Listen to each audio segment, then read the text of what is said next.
नमस्कार। मैं कमलेश कबीर आपका एक बार फिर स्वागत करता हूं इस नए एपिसोड में। आज के इस एपिसोड में हम बात करने वाले हैं वक्फ बिल बोर्ड के ऊपर जो हंगामा चल रहा है उसके बारे में।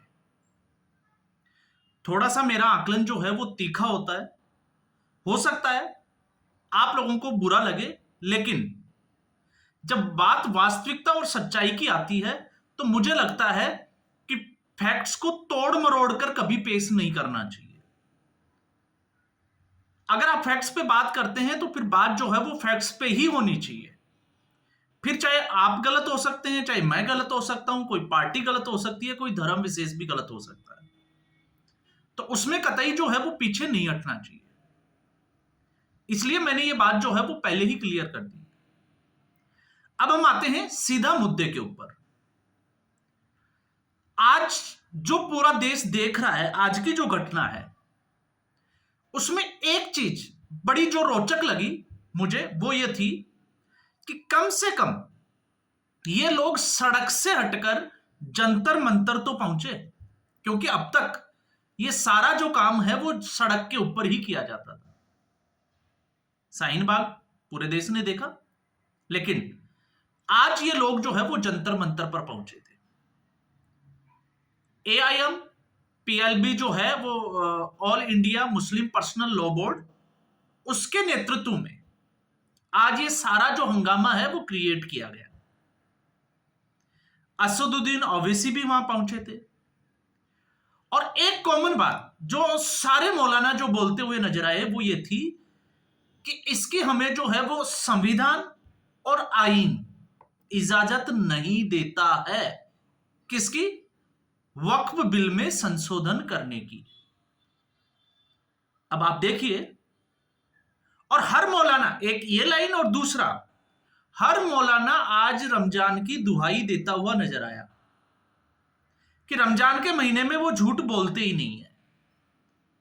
तो आप देखिए, कहते हैं ना, जब मुजरा करना ही है तो कहीं भी किया जा सकता है, चाहे वो जंतर मंतर हो और कहीं भी किया जा सकता है। तो यही स्थिति यहां पे बनी हुई है।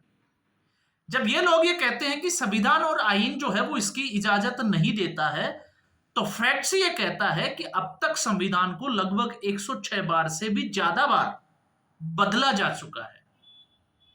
तो संविधान तो इसकी इजाजत देता है, 370 हटी। तो ऐसे ही समय के साथ में जो बदलाव होता है उसको एक्सेप्ट किया जाता है। अब कैसे कैसे एक्सेप्ट किया जाता है? जिस तरीके से साइबर क्राइम होने लगा तो उसको लेकर कुछ नया संशोधन किया गया, तो उसको ऐड ऑन कर दिया। और जिस वक्फ बिल की ये दुहाई दे रहे थे वो तो संविधान का हिस्सा ही नहीं था।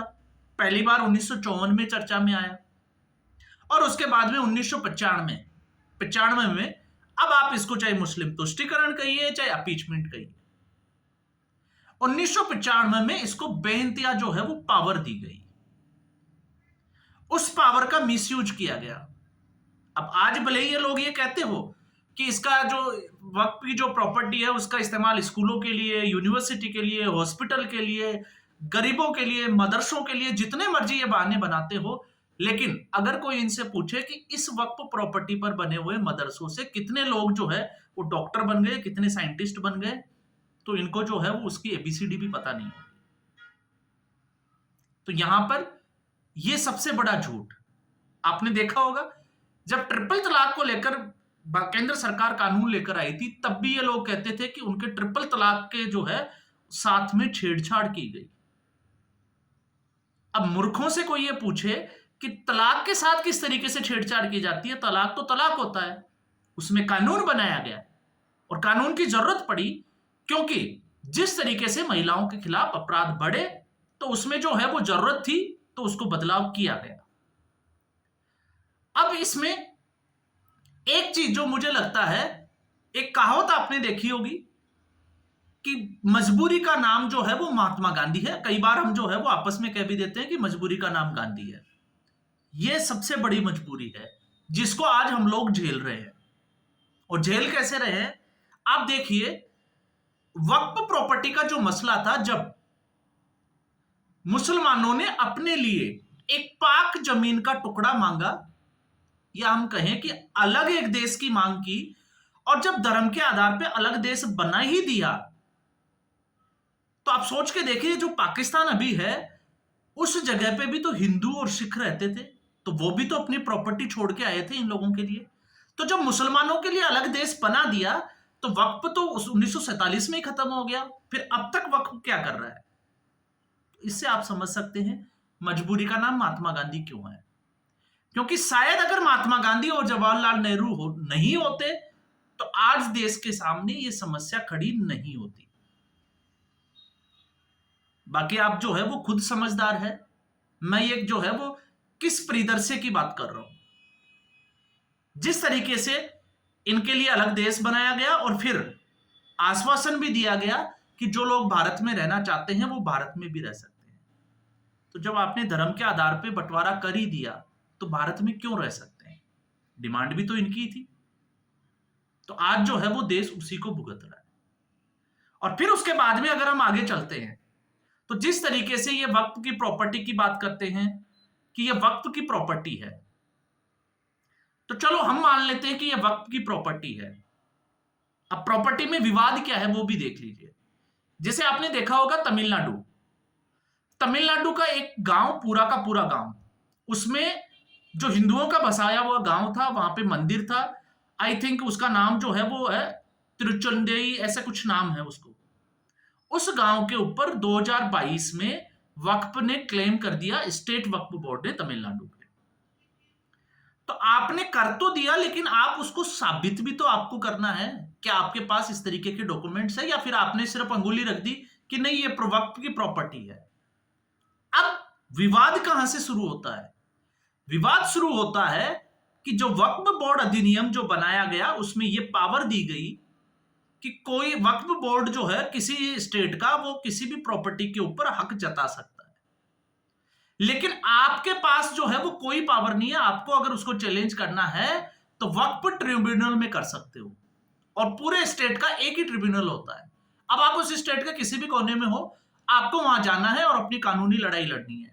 तो आप सोच के देखिए, जो जिसका रिप्रेजेंटेटिव है, आप उसके खिलाफ जो दावा कर रहा है और आपका केस भी वही देख रहा है, तो आपकी कोई सुनेगा? आप सोच के देखिए। किसी जज ने कहा कि नहीं, ये आपने जो घर बनाया है, ये जो जगह है वो मेरी है, और उसी की कोर्ट में आपका मुकदमा चल रहा है, और फिर उसके बाद में आप उसके बाद हाईकोर्ट जा सकते हो। तो ये बहुत ज्यादा जो है वो जटिल प्रक्रिया थी। अब इसको जो है वो आसान बनाया जा रहा है। और फिर उसके बाद में इसमें जिस तरीके से राजनीतिक माफिया घुसे, उस प्रॉपर्टी का मिसयूज किया गया, वो तो कहानी जो है वो उसके बाद की शुरू होती है। लेकिन इससे पहले अगर आप देखोगे तो ये सारी चीजें। अब हम आगे बढ़ते हैं इसमें। तो इसके अलावा आपने देखा, जब हम बात कर रहे थे इसकी कि ये लोग सड़क से निकलकर कम से कम जंतर मंतर तो पहुंचे, तो आपने देखा, जब तरीका देखिए आप, पूरी दुनिया जो है वो अल्लाह ने बनाई है, तो सारी जो प्रॉपर्टी है वो मुसलमानों की है, या हम कहें कि अल्लाह की प्रॉपर्टी है। अब हम इसको भगवान कहें, खुदा कहें, यीशु कहें, जो मर्जी कह दें, लेकिन इन्होंने एक तरीका क्या अपना रखा है कि नमाज के लिए जो है वो मस्जिद का होना जरूरी नहीं है, कहीं भी बैठकर जो है वो नमाज पढ़ सकते हैं। तो जब कहीं भी पढ़ सकते हैं, तो बेंगलुरु के ईदगाह मैदान में ये लोग इकट्ठा होते थे और वहां पे नमाज पढ़ते थे। अब उन्होंने इसको क्लेम कर दिया कि ईदगाह मैदान जो है वो वक्फ की प्रॉपर्टी है। कोलकाता के ईडन गार्डन को कर दिया इन्होंने। अब देखिए, सोच के देखिए एक बार कि ये खेल जो है वो किस तरीके से खेला जा रहा है, कि आप जिस मर्जी सड़क के ऊपर नमाज पढ़ते आ रहे हो, 10 साल बाद, 20 साल बाद में आप बोलोगे कि हम तो लोग जो है जी यहाँ पे 50 साल से जो है वो नमाज पढ़ रहे हैं, ये वक्फ की प्रॉपर्टी है। क्या कर लोगे आप? तो इस तरीके की जो दुहाई देते हैं, इसलिए मैंने कहा है कि एक हैदराबादी जो मुजरा है, हैदराबादी मुजरा, आपको समझ गए होंगे कि मैं क्या कहना चाह रहा हूं। वो कम से कम सड़क से जो है वो पहुंचा तो सही जंतर मंतर। आगे क्या होगा, इस ड्रामे का अंत कैसे होगा, वो पूरे देश को पता है कि क्या होने वाला है। क्योंकि सरकार बदल चुकी है, माहौल बदल चुका है। विपक्ष की पार्टियां भले ही कितना भी इनका समर्थन करती हो, क्योंकि इनको मजबूत करने का काम भी सिर्फ और सिर्फ वोट बैंक के लिए विपक्षी पार्टियों ने किया है। तो वो चाहे कितना भी करे, लेकिन जिस तरीके से 370 को हटाने का मन बना लिया गया था, तो 370 हट गई। इसके लिए पॉलिटिकल विल पावर का होना बहुत जरूरी है। और जिस तरीके से सरकार ये काम कर रही है, उससे लगता नहीं है कि सरकार जो है वो इससे पीछे हटने वाली है। अब हम आते हैं कि इसमें बहस का मुद्दा क्या है। तो बहस का मुद्दा है वक्फ का जो अधिनियम है, जिसका सेक्शन 40, ये सिर्फ और सिर्फ जो है वो बहस का मुद्दा यही बना हुआ है। तो मैं आपसे गुजारिश यही करूंगा कि वक्फ अधिनियम जो है उसके सेक्शन 40 को आप उठा के देखिए। आपको अपने आप, जब आप पढ़ोगे तो अपने आप आपको समझ में आएगा कि आखिर ये है क्या। और फिर दूसरी बात, इसके साथ मैं ये भी जोड़ के आपको जो है वो याद जरूर दिलाना चाहूंगा कि आज ये लोग जो है वो जंतर मंतर इकट्ठा हुए, अलग अलग देश के अलग अलग कोनों से अलग अलग मौलाना, तो उसके पीछे की कहानी भी आपको समझनी पड़ेगी। क्योंकि इस वक्त रमजान का पवित्र महीना है, और रमजान के पवित्र महीने में एक जो है वो मुद्दा बनाने की कोशिश की जा रही है कि देखिए हम लोग जो है वो भूखे प्यासे, क्योंकि आपको रोजा रखते हैं तो आप दिन में जो है वो कुछ भी नहीं खाते पीते हैं। तो ऐसी स्थिति में देखो जी, हम लोग जो है वो हमारी लड़ाई लड़ रहे हैं, ये इसको दिखाने की कोशिश की जा रही है। लेकिन ये लोग, कभी आप सोच के देखिए कि हलाला के खिलाफ लड़ाई क्यों नहीं लड़ते। और जब आप ये सोचने के बैठोगे कि हलाला के खिलाफ, तो आपको समझ में आएगी कि कहानियां है क्या इन लोगों की। अब आप देखो, जैसे जब संविधान को और धर्म की बात आती है तो ये अपने मजहब को जो है वो ऊपर रखकर देखते हैं, लेकिन जब कानून की बात आती है तो फिर ये संविधान की दुहाई देने लग जाते हैं। ये भी एक जो है वो बड़ा ही इंटरेस्टिंग चैप्टर है। तो आने वाले दिनों में आरोप प्रत्यारोप, इस तरीके का हंगामा ड्रामा जो है वो देखने को जरूर मिलेगा। लेकिन जिस तरीके से सरकार ने अपना पक्ष रखा है और जगदम्बिका पाल ने जो स्टेटमेंट दिया है, उससे साफ तौर से यही जाहिर होता है कि अब सरकार पीछे हटने वाली नहीं है। तो आज के एपिसोड में बस इतना ही। आपकी राय जो है वो मैं जरूर जानना चाहूंगा। अगर आपको ये वीडियो अच्छा लगे, वीडियो को लाइक करें, शेयर करें, चैनल जरूर सब्सक्राइब करें। धन्यवाद।